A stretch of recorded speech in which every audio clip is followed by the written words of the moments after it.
तो हरियाणा विधानसभा चुनावों को लेकर राजधानी दिल्ली में हलचल बेहद तेज है। हरियाणा चुनाव को लेकर जो है सीईसी की बैठक आज होने वाली, जैसे कि हमने आपको बताया। इस बीच हमारे साथ हमारे संवाददाता ईशा ठाकुर भी जुड़ गए ज्यादा जानकारी के साथ, सीधा उनका रुख करेंगे। ईशा, देखिए जिस तरीके से पहले बीजेपी ने अपनी लिस्ट जारी कर दी है, कांग्रेस की ओर से लिस्ट जारी नहीं की गई है, मंथन होगा, क्या लग रहा है कहां से किस उम्मीदवार को उतारा जा सकता है?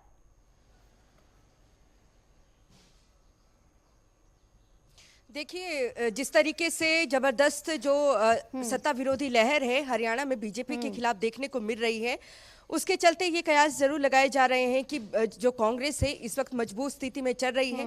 लेकिन कांग्रेस की हमेशा से ही ये दिक्कत रही है कि जैसे जैसे चुनाव नजदीक आते हैं, जो आपसी गुटबाजी है वो अपने चरम में पहुंच जाती है। आज की जो बैठक है वो मजबूरन ही रखी गई है। केंद्रीय चुनाव समिति की बैठक दोबारा से रखने का फैसला बीते कल लिया गया, क्योंकि एक सहमति यहाँ पर नहीं बन पाई है। भूपेंद्र सिंह हुड्डा के विरोधी गुट के माने जाते हैं रणदीप सिंह सुरजेवाला और कुमारी शैलजा, और साथ ही साथ कैप्टन अजय यादव की बात करें, जो कि गुरुग्राम से टिकट भी मांग रहे थे लोकसभा की, लेकिन उन्हें नहीं दिया गया। भूपेंद्र सिंह हुड्डा उसमें सफल रहे, अपने मित्र राज बब्बर को उन्होंने टिकट दिलाई। अगर हम बात करें हुड्डा विरोधी गुट का, तो उनकी तरफ से कहीं ना कहीं पार्टी आलाकमान के समक्ष ये शिकायत दर्ज करवाई गई है कि जो स्क्रीनिंग कमेटी की बैठक भी हो रही है उसमें उन्हें नजरअंदाज किया जा रहा है, उनकी सुनी नहीं जा रही है। जिन्हें वो टिकट दिलवाना चाहते हैं, उनके समर्थक हैं, उस पर भी गौर जो दीपक बाबरिया हैं, प्रभारी हैं हरियाणा कांग्रेस के, वो नहीं कर रहे हैं। स्क्रीनिंग कमेटी पर भी ये आरोप लगाए गए हैं। हालांकि देखिए, आज राहुल गांधी अमेरिका भी रवाना हो गए हैं, लेकिन आज की जो बैठक है बहुत ही अहम है कि जो ये गुटबाजी अपने चरम पर पहुंच रही है उस पर लगाम किस तरीके से लगाया जाए, क्योंकि सूची अभी तक जारी नहीं हुई है। 66 नामों में सहमति बन चुकी है, 24 अभी रहते हैं। इन 24 नाम में भी भूपेंद्र सिंह हुड्डा की बात करें या उनके विरोधी गुट की बात करें, वो चाहते हैं कि उनके ज़्यादा से ज़्यादा समर्थकों को यहाँ पर टिकट दी जाए। इसके पीछे का कारण ये भी है कि क्योंकि मुख्यमंत्री का चेहरा कांग्रेस चुनाव से पहले घोषित नहीं करेगी, और अगर चुनाव जीतती है तो उसके बाद किस गुट के नेता को मुख्यमंत्री बनाया जाता है, इसी के मद्देनजर जो ये कांग्रेस की गुटबाजी है वो देखने को मिल रही है। अगर शैलजा गुट ज्यादा समर्थक ले आती है तो कहीं ना कहीं जो इच्छा भी वो जाहिर कर रही है कि दलित समुदाय से ही मुख्यमंत्री बनना चाहिए, वो खुद चुनाव लड़ना चाहती हैं, तो यही वजह है कि जो अपने समर्थक हैं उन्हें ज्यादा से ज्यादा वो टिकट दिलवाना चाहते हैं। और यही वजह है कि जो आपसी सहमति नहीं बन पाई है, आपसी जो आरोप प्रत्यारोप लगाया जा रहा है, उसके मद्देनजर एक बार फिर से यहाँ शाम 5 बजे केंद्रीय चुनाव समिति की बैठक रखी गई है, जिसमें एक बार फिर से मंथन किया जाएगा उस सूची पर कि कौन सी सूची पहले जारी की जाए, क्योंकि 12 तारीख देखिए नामांकन की आखिरी तारीख है, उससे पहले सूची जारी करनी जरूरी है। लेकिन इन सब के बीच जो बगावत अपने चरम पर पहुंच चुकी है, इसको लेकर बीते कल एक बार फिर से जो क्योंकि हमेशा से ही भूपेंद्र सिंह हुड्डा जो कि नेता प्रतिपक्ष हैं और यहाँ पर एक कदावर नेता के तौर पर भी जाने जाते हैं, उन्होंने जिस तरीके से 30 विधायकों को एकजुट रखा यहाँ पर 2019 में जब विधानसभा चुनाव हारे भी, उसके बावजूद उनके साथ जो 29 इस वक्त, क्योंकि किरण चौधरी छोड़कर चली गई हैं, तो अपने साथ ही उन्होंने बांध कर रखा। तो उनके विरोध में जिस तरीके से लगातार उठ रहे हैं, रणदीप सिंह सुरजेवाला, कुमारी शैलजा हमेशा ही उनके विरोधी गुट के माने जाते हैं। राज्यसभा सांसद है रणदीप सुरजेवाला राजस्थान से, लेकिन उन्होंने इच्छा जाहिर की है आलाकमान के समक्ष कि वो चुनाव लड़ना चाहते हैं। पिछले 2019 की बात करें तो कैथल से मात्र 500 वोट से चुनाव हारे थे, और इस बार वो चाहते हैं कि वो चुनाव लड़े।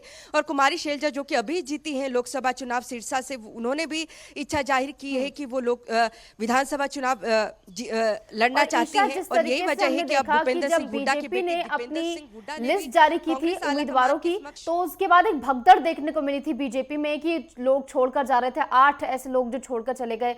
तो उसके बाद ना जो कांग्रेस थी वो खिल्ली उड़ा रही थी। अब कांग्रेस सामने बड़ी चुनौती है कि उनके जो पार्टी में भी ऐसी स्थिति ना बन जाए। कॉमन ग्राउंड कैसे तलाशेगी कांग्रेस? देखिए, वही स्थिति अब देखने को मिल रही है। बीते कल भूपेंद्र सिंह हुड्डा के बेटे दीपेंद्र हुड्डा की तरफ से कांग्रेस आला कमान के समक्ष अपनी इच्छा जाहिर की गई है। उनकी तरफ से भी अब ये कह दिया गया है कि वो विधानसभा चुनाव लड़ना चाहते हैं। दीपेंद्र सिंह हुड्डा 3 लाख से अधिक मार्जिन से चुनाव जीते हैं रोहतक से, तो अब आप यहीं से अंदाजा लगा दीजिए कि जो लोकसभा चुनाव भी जीते हैं, गुटबाजी के चलते ही ये नेता यहाँ पर चुनाव लड़ना चाहते हैं, ताकि जो मुख्यमंत्री का जो ताज है वो उनके सर पर सज सके। और यही वजह है कि 2014 में भी आते आते रह गई थी कांग्रेस और प्रचंड बहुमत से बीजेपी जीत गई। 2019 में बड़ी पार्टी बनकर उभरी बीजेपी और कांग्रेस कहीं ना कहीं गुटबाजी का शिकार हुई। वैसी ही गुटबाजी अब यहाँ पर देखने को मिल रही है। अगर ये गुटबाजी नहीं थमती है तो कहीं ना कहीं बीजेपी इसका फायदा जरूर ले जाएगी। और जो आंकड़ा आप 8 बता रही हैं भारतीय जनता पार्टी छोड़ने वाले नेताओं का, वो बढ़कर 32 हो चुका है।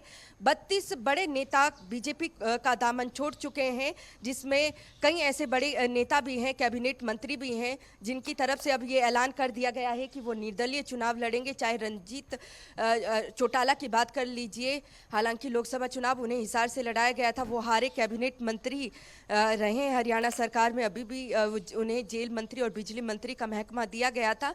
वो अब निर्दलीय चुनाव लड़ने जा रहे हैं। बीजेपी के लिए भी कहीं अच्छी स्थिति यहाँ पर नहीं है। नवीन जिंदल कुरुक्षेत्र से बीजेपी के लोकसभा सांसद हैं, उनकी माता निर्दलीय अब चुनाव लड़ने जा रही है हिसार में बीजेपी से ही उनका मुकाबला है। कमल गुप्ता को टिकट दी गई है जो कि कैबिनेट मंत्री हैं। तो यहाँ पर देखिए बीजेपी भी कहीं ना कहीं जूझती नजर जरूर आ रही है, लेकिन जो अंदरूनी गुटबाजी कांग्रेस में देखने को मिल रही है, अगर वो समय रहते नहीं इस पर लगाम लगाया गया तो ये जरूर कह सकते हैं कि जो इस वक्त की स्थिति लग रही है कि शायद कांग्रेस सत्ता में यहाँ पर काबिज हो जाए, वो कहीं ना कहीं जो उनका सपना है वो धाराशायी हो सकता है और बीजेपी इसका फायदा जरूर उठाना चाहेगी। जी। और बीजेपी की ओर से भी जो स्थिति फिलहाल बनी हुई है, जो मलहम पहले बीजेपी लगाया करती, अगर उम्मीदवारों को टिकट नहीं मिलता था तो उम्मीदवारों से मान लेते थे कि आला कमान का फैसला, लेकिन जब से लोकसभा चुनाव में बैकफुट पर बीजेपी आई है, तब से अगर उम्मीदवारों को टिकट नहीं मिल रहा है तो वो छोड़ देते हैं पार्टी। अभी सैनी की ओर से बयान सामने आया था कि आला कमान का जो फैसला होगा मानना होगा, लेकिन फिलहाल जो स्थिति है वो मानते नहीं दिख रहे हैं उम्मीदवार। अगर उनको टिकट नहीं मिला है तो पार्टी छोड़ रहे हैं। बिल्कुल, देखिए लोकसभा चुनाव में भी 10 लोकसभा सीटें हैं हरियाणा में, 10 में से 5 सीटों पर ही जीत बीजेपी को हुई है और उसमें से जो हार का सामना करना पड़ा है, खुद हरियाणा बीजेपी के प्रधान हैं मोहनलाल बडोली, वो भी कहते नजर आ रहे हैं कि उनकी सीट सोनीपत इसलिए हारी क्योंकि भीतरी घात का उन्हें शिकार होना पड़ा। तो देखिए जिन नेताओं को भी लोकसभा चुनाव में बीजेपी ने टिकट दी, उसमें कहीं ना कहीं जिन नेताओं को टिकट नहीं मिली उनकी तरफ से भीतरी घात यहाँ पर किया गया। इस तरीके के आरोप हरियाणा ही नहीं बल्कि यूपी से भी देखने को मिले हैं और यही वजह है कि अब बीजेपी के लिए कहीं ना कहीं ये परेशानी का सबब है कि अगर ये नेता नहीं मानते हैं। मुख्यमंत्री हरियाणा नायब सिंह सैनी की तरफ से बीते कल भी जो नेता एक एक करके बीजेपी का दामन छोड़ रहे हैं, उन्हें मनाने की भरपूर कोशिश की गई, लेकिन कोई मानने के लिए अभी फिलहाल तैयार नहीं है क्योंकि उनके पास एक अलग ऑप्शन है कि अगर वो कांग्रेस पार्टी या कोई अन्य पार्टी भी ज्वाइन नहीं करेंगे तो निर्दलीय वो चुनाव लड़ेंगे। और निर्दलीय देखिए 2019 में भी हमने देखा था कि निर्दलीय जो चुनाव लड़े थे, संख्या 9 आ गई थी और 9 निर्दलीय चुनाव जीत कर आए थे और बीजेपी ने जब यहाँ पर जेजेपी से किनारा किया, यहाँ पर गठबंधन तोड़ा, उसमें निर्दलियों के सहारे से ही उन्होंने सरकार चलाई। तो निर्दलियों का जीतना भी बड़ा महत्वपूर्ण यहाँ की राजनीति में और यही वजह है कि और अब देखना होगा कि कैसे तमाम जो बड़ी पार्टियां हैं वो तमाम समीकरण साधती हैं। फिलहाल जैसे कि हमने बताया कि राजधानी दिल्ली में कांग्रेस सीईसी की बैठक होनी है, बेहद अहम ये बैठक, उम्मीदवारों पर मंथन होगा। फिलहाल बहुत बहुत शुक्रिया ईशा हमारे साथ जुड़ने के लिए और तमाम जानकारी हमारे साथ साझा करने के लिए।